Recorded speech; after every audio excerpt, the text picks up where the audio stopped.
100% alinhado com a Ucrânia, entrou um governo que está mais ou menos em cima do muro, que está tentando dialogar com a Rússia. Eu imagino que o Trump chegou lá, não, pô, libera esses malucos aí, pode deixar. Não tem nada a ver. Pô, assim, pelo menos do que eu me lembro do Rubão, ele sempre teve uma posição muito mais pró-Rússia do que Estados Unidos. Ele sempre viu os Estados Unidos como vilão na maioria das situações e a Rússia na dela. Esse momento em que os Estados Unidos busca se juntar, fortalecer com China e Rússia, os Estados Unidos estão virando bonzinhos ou a China e Rússia estão se corrompendo e vão virar os mavadões do mundo? Nem uma coisa nem outra. Junto aí. Não, nem uma coisa nem outra. Inclusive o Rubão não gosta que chame de pró-Rússia, viu, velho? O Rubão é um analista político. Mandei brigar comigo, traz o decreto. Hã? Mandei trazer o decreto. Ele não gosta. Ele é um analista político, ele só analisa os fatos. Mais nada. Ele então não tem torcida. Tá. O máximo que torce é o Fluminense. Torce mal, então.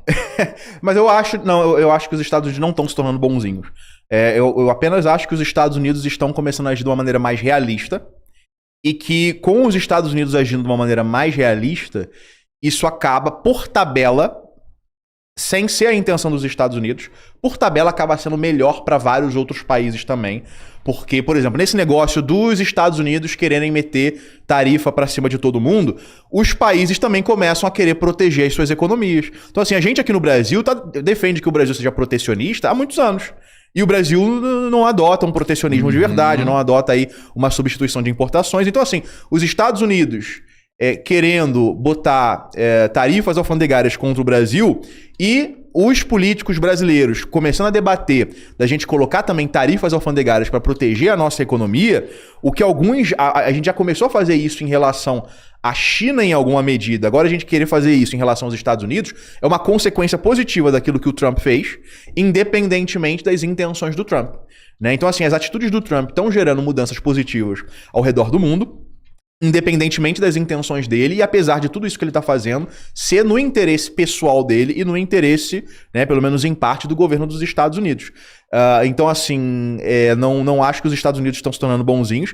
Eu acho que os Estados Unidos ainda são imperialistas e ainda são o motor do globalismo no mundo, e vão continuar sendo. Eu ainda acho que, no que concerne aquilo que os Estados Unidos produzem em termos de cultura, em termos de sociedade, em termos de civilização, eu acho anátema para o resto dos povos.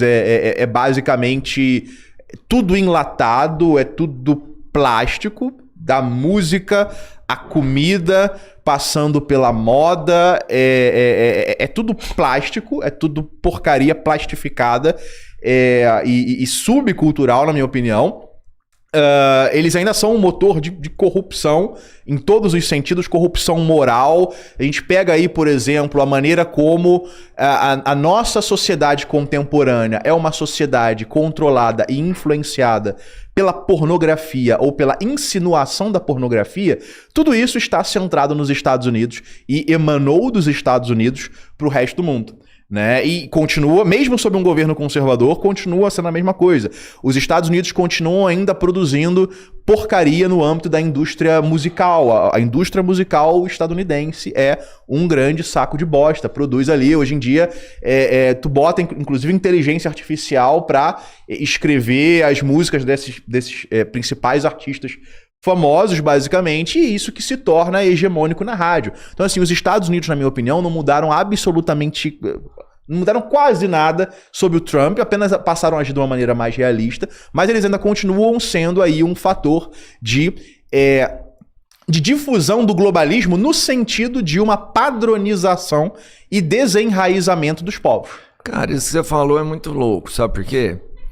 E a gente, falando da mudança do mundo, os Estados Unidos sempre foi o exemplo, e todo mundo quer o sonho americano, e todo mundo quer usar o Nike, todo mundo quer um iPhone, você entende? Todo mundo quer alguma coisa que é americana. E é justamente por causa da cultura. Você entende? Assim, E a China é um país muito mais foda hoje, muito mais evoluído, mas me parece que ainda o exemplo ainda é esse americano, sabe? A cultura americana ainda é mais forte.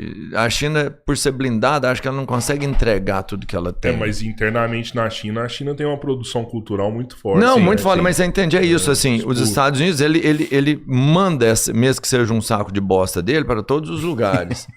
A China não, a China mantém o que ela tem ali dentro, sabe? Tipo assim, você vai lá, ela não tá querendo pôr a música dela aqui no Brasil. O que prova que a China entendeu? não é imperialista, igual muitos têm medo. E, pô, a China vai interferir no mundo inteiro. Blá, blá, não, a gente não vai começar a falar já chinês, né? Todo mundo começa todo mundo fala, não, vocês têm que aprender chinês, porque todo mundo vai falar. Não, cara, a gente não precisa aprender chinês. É bom, eu acho que porque, é interessante, talvez, algumas pessoas aprenderem a falar chinês. Eu acho que vai ter mais algumas pessoas que falam chinês no futuro aqui no Brasil, seria interessante. O pessoal da política, especialmente, o pessoal das empresas, né? Acho que toda grande empresa brasileira tem que ter ali alguns caras que falam chinês e que entendem da China e por aí vai.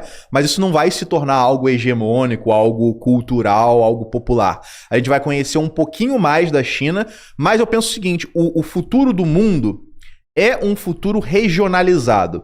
Não como os Estados Unidos querem, com apenas 3 players, né? Estados Unidos, Rússia e China.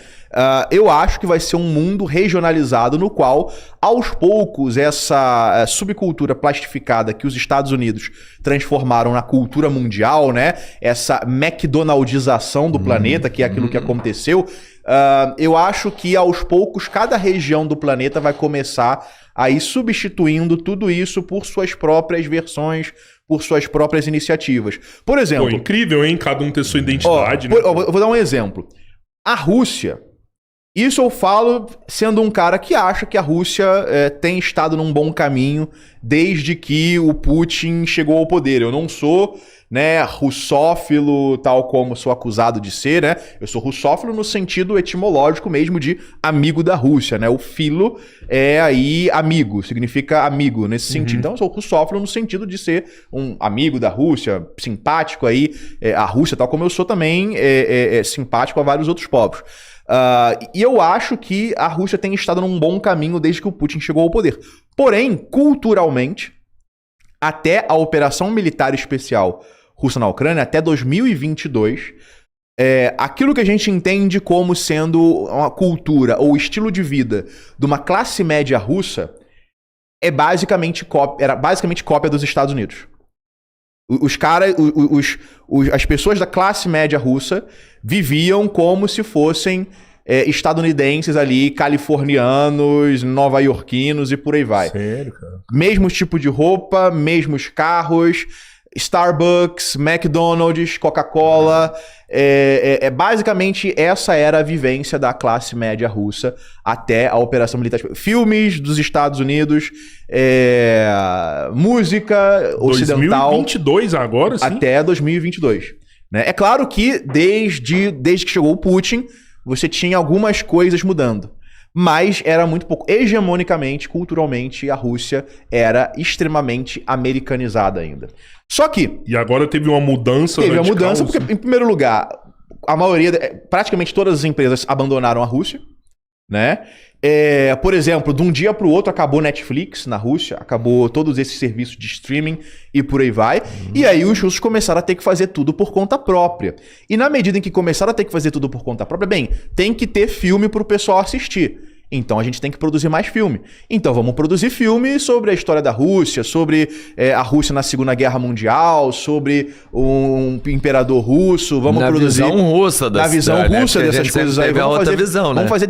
não tem mais desenho animado da Disney. Não, beleza, vamos pegar o folclore russo e transformar em animação russa. Já tinha algumas coisas nesse sentido. Só que isso aí disputava com a cultura importada dos Estados Unidos. E aí, como os Estados Unidos saíram da jogada, a cultura russa pôde florescer muito mais, né? Inclusive, o Putin promulgou um decreto, se eu não me engano, decreto 483 ou alguma coisa nesse sentido, que consagra como norma um conjunto de valores tradicionais russos, tornando-os obrigatórios para que todo o ordenamento jurídico e todo o Estado siga aqueles valores, né? Amor à família, né? Família tradicional, respeito à hierarquia, religião, etc, etc. Ele elencou ali uns 20 20 valores, mais ou menos, 20 e poucos valores, que se tornaram o eixo ao redor do qual o Estado russo está estruturado. É por isso que eu digo o seguinte, beleza, é bom que os comunistas apoiem a Rússia, porque geopoliticamente é o lado correto a apoiar, mas a Rússia hoje está se tornando um Estado tradicional, patriótico, conservador, muito mais parecido com aquilo que era a Rússia no período do Império Russo do que com aquilo que era, né, a União Soviética, por exemplo. E aí... Você acha que em algum momento os comunistas vão abandonar esse apoio à Rússia? Uma parte deles vai. Uma parte vai ficar do lado correto, porque eles vão entender que, beleza, toda a questão social e econômica é fundamental, mas a gente vai ter que passar a apoiar essa perspectiva mais conservadora. O Partido Comunista da Federação Russa, por exemplo, que o presidente é o Gennady Zyuganov, ele é religioso, né? Os comunistas russos, eles são cristãos ortodoxos, eles não são ateus. Eles são contra o aborto, eles são contra toda a questão da militância LGBT e por aí vai, toda a questão de gênero, eles são contra a imigração, né? Então, assim, qual que é a diferença entre os comunistas russos e os nacionalistas russos e os monarquistas russos? É pequena. Né? Então, assim, os comunistas brasileiros que entenderem que isso que a Rússia está defendendo representa uma tendência que talvez seja internacional ou que possa ser internacional, ainda que adaptada a cada povo, daí eles vão se manter firmes ali. Os outros vão, basicamente, mudar de lado e abraçar o liberalismo. Tá como, por exemplo, tem um pessoal aí que já critica o presidente de Burkina Faso, né? O Ibrahim Traoré, porque parece que eles baniram... acho que eles ilegalizaram alguma coisa aí em relação a questões sexuais.